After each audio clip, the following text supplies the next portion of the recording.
साथियों नमस्कार। जीवन में अगर कोई ईमानदार आदमी मिल जाए, भरोसे का आदमी मिल जाए, कॉन्फिडेंस का आदमी मिल जाए, तो ये समझिए बड़ी भाग्य की बात है। मैं जब बड़ौदा यूनिवर्सिटी में था तो अपनी फैकल्टी का डीन भी था। तो डीन होने के नाते मैं वहाँ पे ड्राइंग एंड डिसबर्सिंग अथॉरिटी भी था।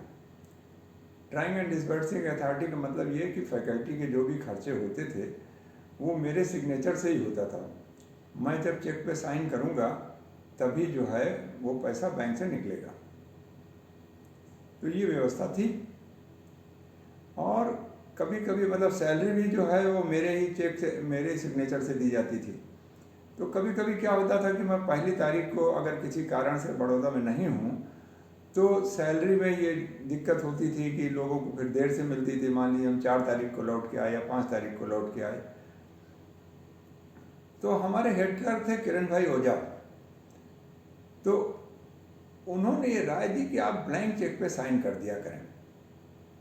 फैकल्टी के कुछ और भी खर्चे होते थे, तो मैं 6, 7, 8 चेक्स पे ब्लैंक चेक पे साइन कर देता था, जिसमें अमाउंट नहीं लिखा होता था, जिसमें ये नहीं लिखा होता था कि ये किसको पे की जाएगी, क्योंकि कोई गेस्ट लेक्चर के लिए आया उसको पे की जा सकती है या कोई और फैकल्टी में खर्चा हो।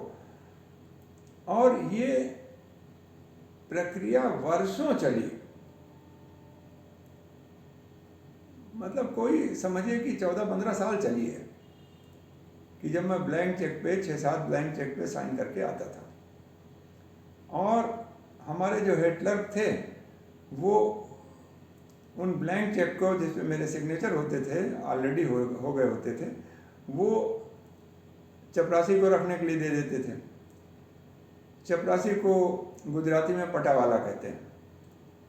तो उस पटावाला का नाम था कल्पेश रावल।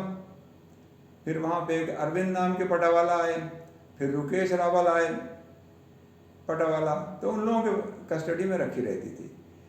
लेकिन साहब कभी भी एक पैसे का भी गड़बड़ नहीं हुआ,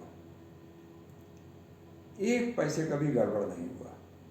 न जाने कितनी मैंने ब्लैंक चेक पे साइन की होगी, और जिसको कि बहुत से लोग कह सकते हैं कि बेवकूफ़ी का काम था, लेकिन कभी कोई गड़बड़ नहीं हुआ।